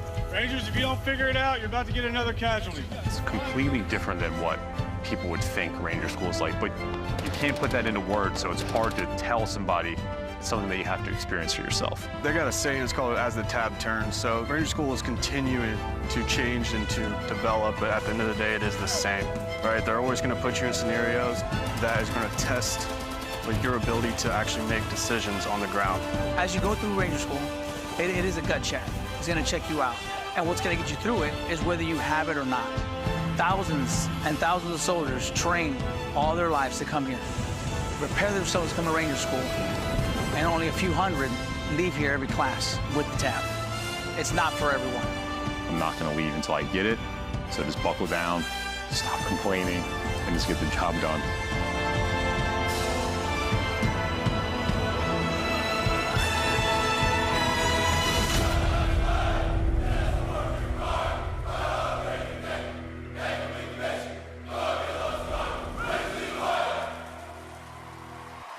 Please welcome country music sensation and proud supporter of our troops, Warren Ziders.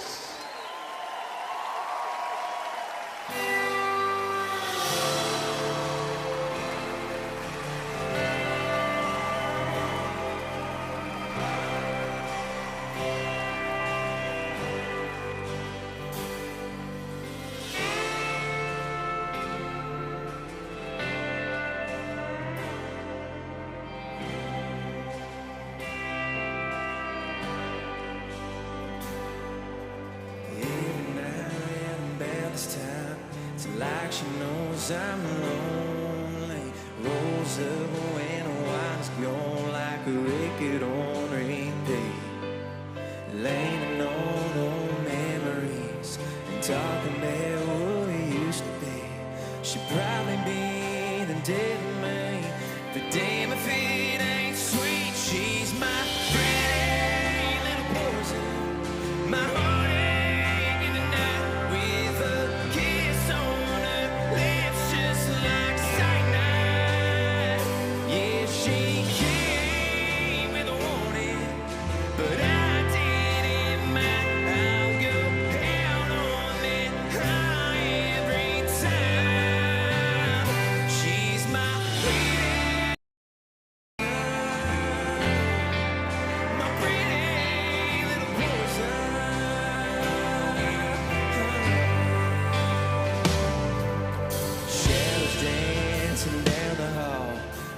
whispers that she wants me. Try my best not to fall where she falls into me.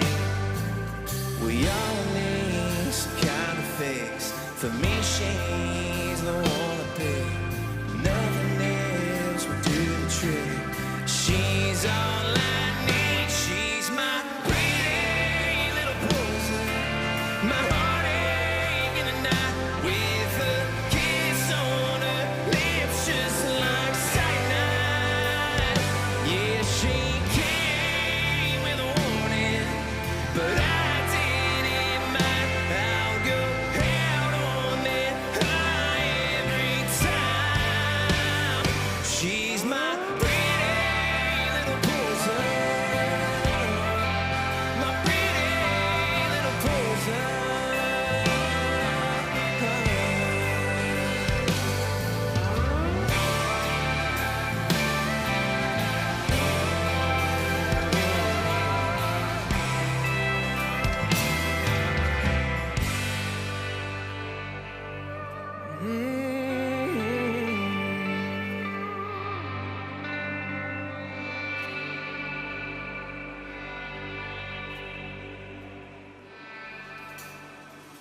For some, I guess it's alcohol.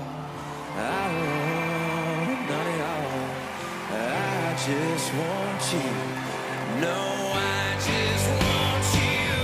My pretty little poison.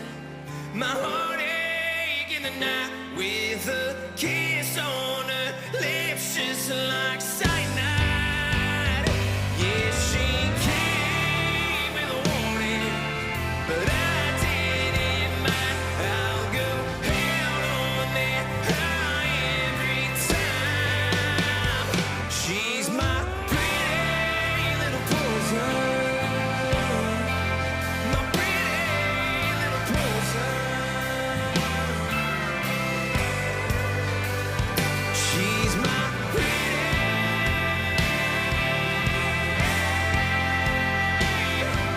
little poison.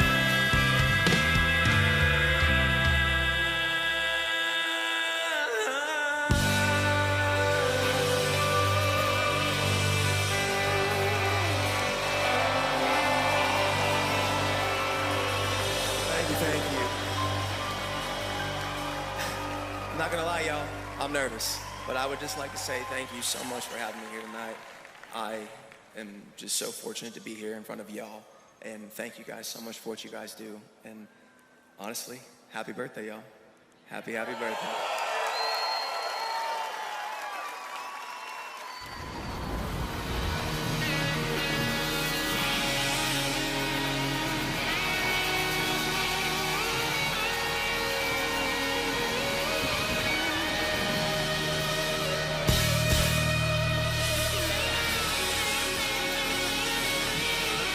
This next song was loved by y'all, so if you know the words, please sing along. This song's called Ride the Lightning, y'all.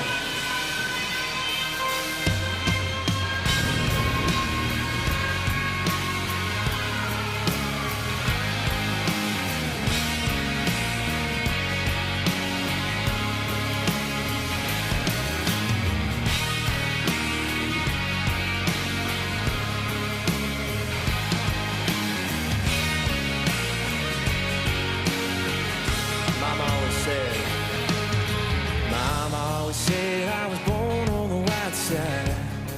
Yes, she did. One foot in the flames and the other trying to walk the line. Can't say I never saw it coming. I could see the warning signs. Mama always said I was born on the wild side. I guess Mama was right. 'Cause when the clock strikes midnight, gonna ride the lightning, feel the thunder, till the darkness pulls me under. Gonna fly on wings of fire, breathing good, Lord lifts me high. Singing, oh, when they call me on. Singing, oh, when they call me on. Gonna ride the lightning.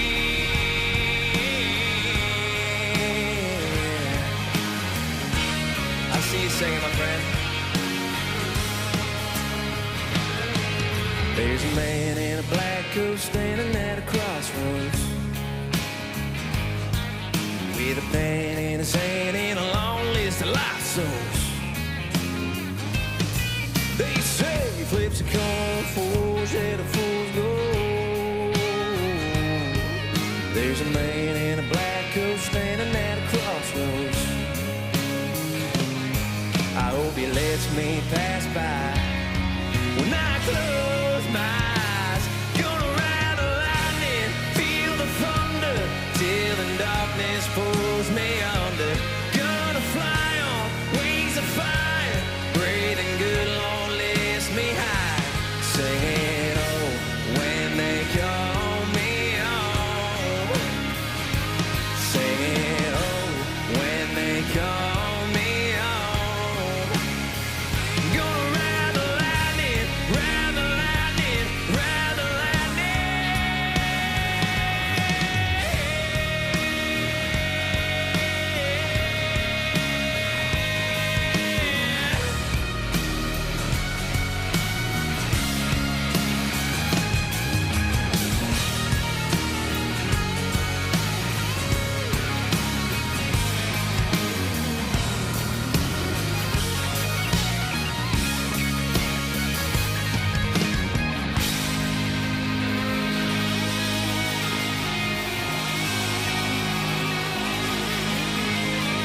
We got one more chorus, y'all.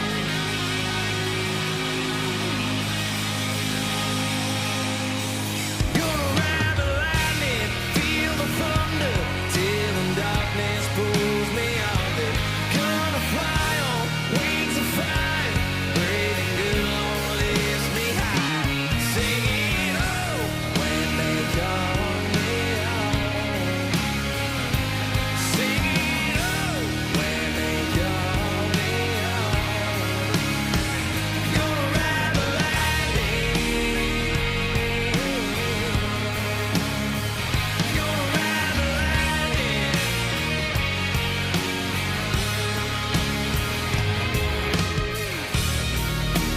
Ladies and gentlemen, everybody here, everybody that has attended tonight, I just want to say thank you so much.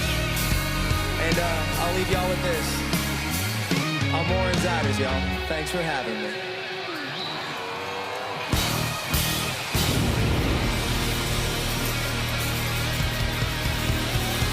It has been my honor, ladies and gentlemen. I really mean that. Thank you so much.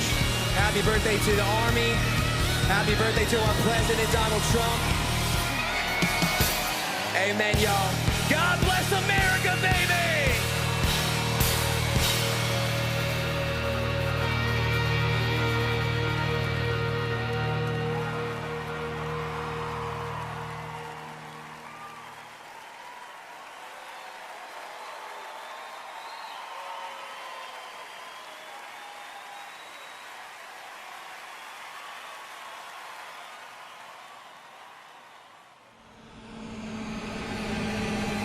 This week we honor 250 years of valor and glory and triumph by the greatest fighting force ever to walk the face of the earth, the United States Army. Each of you on the field today is among the most talented members of your generation. You could have done anything you wanted. You could have gone anywhere. You could have gone to any school. Matt's incredible heroism helped ensure that not a single American soldier died in the Battle of Shock Valley. For 2.5 centuries, our soldiers have marched into the raging fires of battle and obliterated America's enemies. The dignity, daring, and devotion of the American military is unrivaled anywhere in history and any place in the world. Our soldiers do not rest until they win. Our citizens know that you're standing guard, killing terrorists, crushing our enemies, and keeping America safe. But you're also keeping it strong and proud and mighty and free. This week we remember that we only have a country because we first had an army. As President of the United States, let me express my undying gratitude for every soldier here today, for every veteran and their incredible families, and for every patriot who has worn the uniform. Our debt to you is infinite and everlasting. With the grace of God, America will always prevail.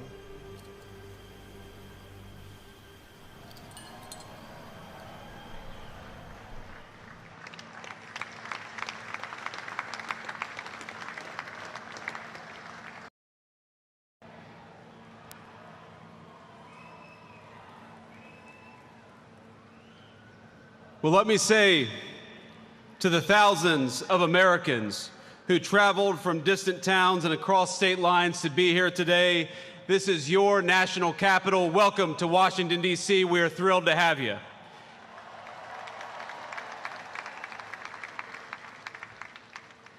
This evening, as we celebrate the 250th anniversary of the United States Army, the oldest branch of the greatest fighting force ever known to man, I want to say to all the soldiers all across our nation's capital and all across the world, happy birthday, soldiers. We're proud of you.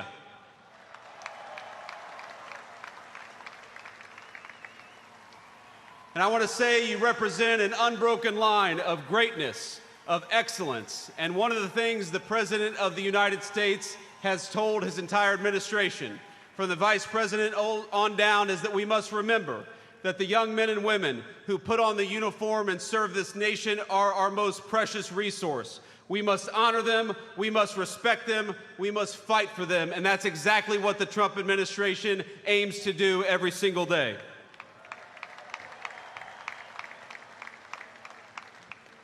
And so to our soldiers, we're so proud of you, and let me tell you that the way that we honor and respect you is, number one, we never ask you to go to war unless you absolutely have to. And number two, when we do ask you to go to war, we give you the weapons and the support needed to kick the hell out of the enemy and come back home safely.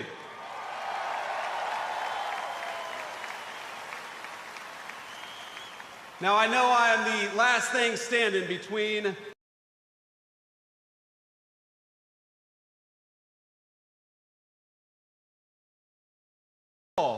June the 14th is, of course, the birthday of the Army. It is, of course, the birthday of the President of the United States. And happy birthday, Mr. President. But I would get in trouble if I didn't mention that it's also my wedding anniversary. And so to my lovely wife, I love you, honey. Happy anniversary. And thank you for everything that you do for our country. So without further ado, it is my pleasure to introduce the 45th and 47th Commander-in-Chief of the United States military, President Donald J. Trump.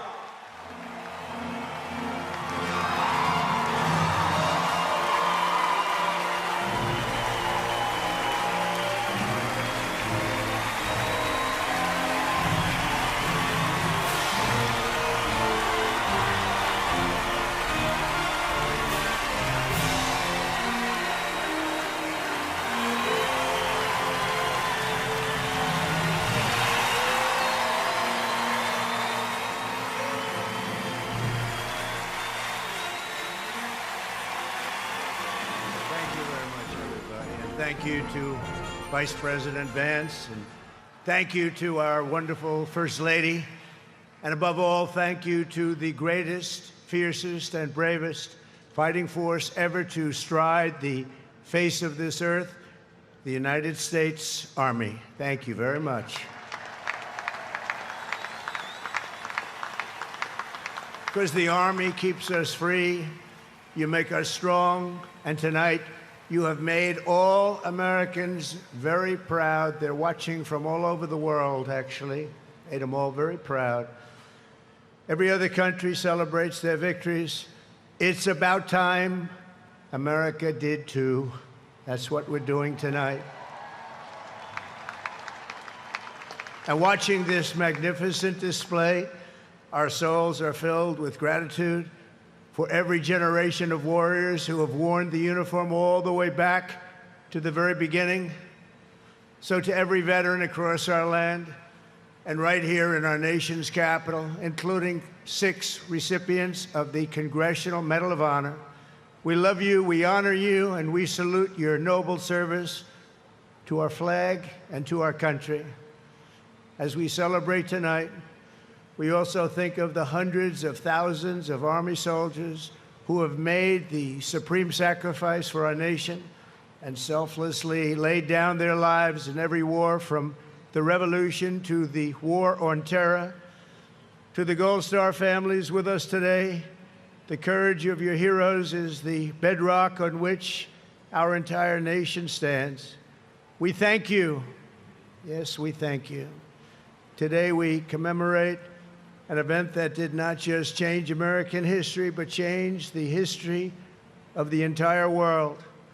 With the creation of America's Army on June 14th, 1775, liberty got its shield and the freedom got its sword. Those first Army patriots in the American Revolution fought against a fearsome enemy and impossible odds, but they were armed with a righteous cause. They were led by an indomitable commander, a truly great man, General George Washington, and they were united by an eternal creed. Their motto was victory or death. Over the past 2.5 centuries, our warriors have shown unrivaled valor on fields of battle around the globe. With the frostbitten feet and bloody fist, they have marched into the flames and fury of combat, charged up mountains, stormed beaches, waded through torrents of gunfire, and leapt into skies thick with smoke and shrapnel. The U.S. Army has driven bayonets into the heart of sinister empires, crushed the ambitions of evil tyrants. Beneath the threads of American tanks, it's done so well, it's done so much, and sent the devil himself flying into full retreat. Time and again, America's enemies have learned that if you threaten the American people, our soldiers are coming for you. Your defeat will be certain, your demise will be final, and your downfall will be total and complete.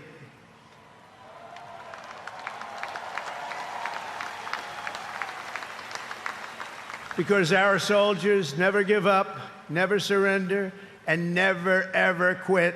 They fight, fight, fight, and they win, win, win. And that's why no institution in history has entered more names into the roster of American heroes than the U.S. Army, the Congressional Medal of Honor, more than anyone or anything. There was Mad Anthony Wayne, asked by George Washington to lead a daring midnight raid up the cliffs of Stony Point with unloaded muskets and only their bayonets to fight the redcoats. Mad Anthony replied, "Issue the order, sir, and I will storm into hell for you." Then there was the Civil War general, John Corse, shot in the face in combat. He fired off a message to his commander: "I am short a cheekbone and one ear, but I am able to whip the hell out of all of them."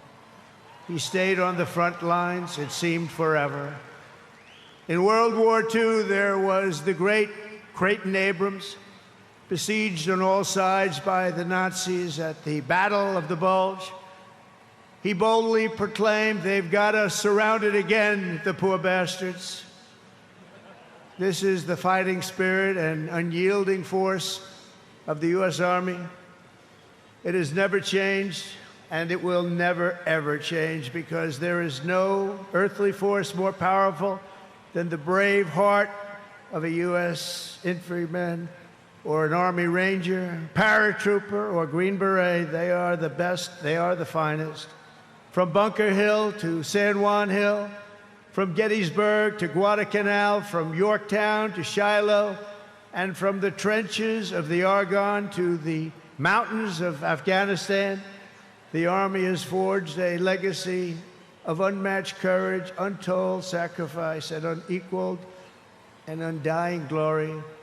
Our soldiers have poured out their blood by the bucketful on Missionary Ridge and Heartbreak Ridge, on the sands of Sicily, Normandy, and the Philippines, and on the dusty streets of Da Nang, Baghdad, and Fallujah. Thanks to their extraordinary service and devotion, 250 years later, America stands tall, America stands proud, and America stands free. We're the hottest country in the world right now, and our country will soon be greater and stronger than ever before. Down through history, we've been blessed beyond words by this valiant legion of Army warriors and patriots, heroes and legends. And tonight we affirm with unwavering certainty that in the years ahead and in every generation hence, whenever duty calls and whatever danger comes, the American soldier will be there.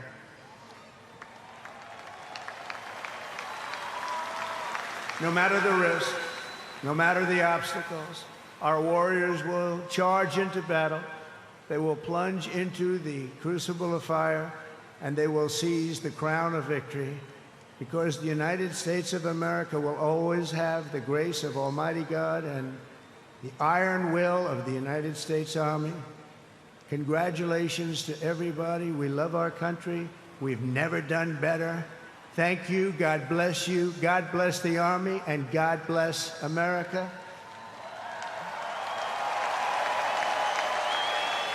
And now I'd like to ask our great First Lady to join me at the podium. Thank you very much, everybody.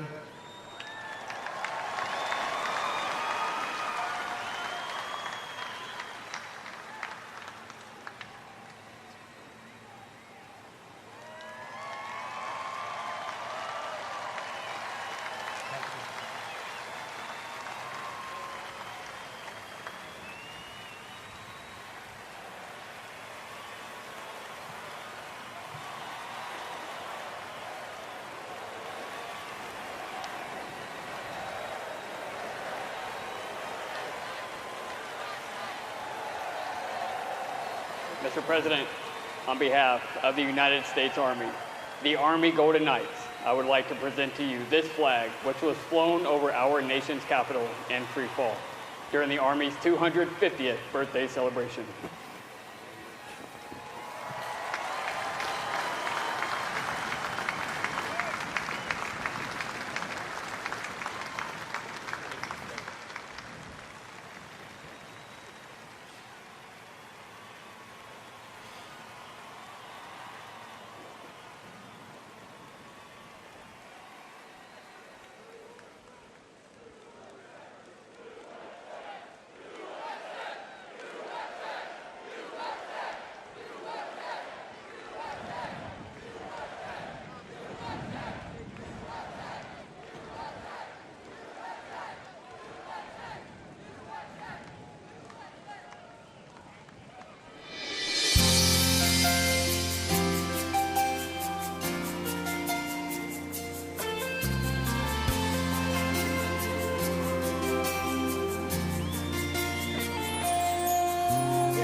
I'd worked for all my life, and I had to start again with just my children and my wife. Thank my lucky stars to be living here today, 'cause our flag still stands for freedom, and they can't take that away. And I'm proud to be an American, where at least I know I'm free. And I won't forget the men who died, who gave that right to me. And I gladly stand up next to you and defend her still today. 'Cause there ain't no doubt I love this land. God bless the USA.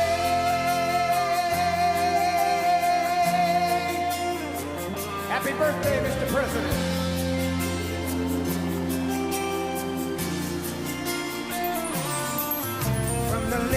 Minnesota to the hills of Tennessee, across the plains of Texas, from sea to shining sea, Detroit to Houston, and New York to LA. There's pride in every American heart, and it's time we stand and say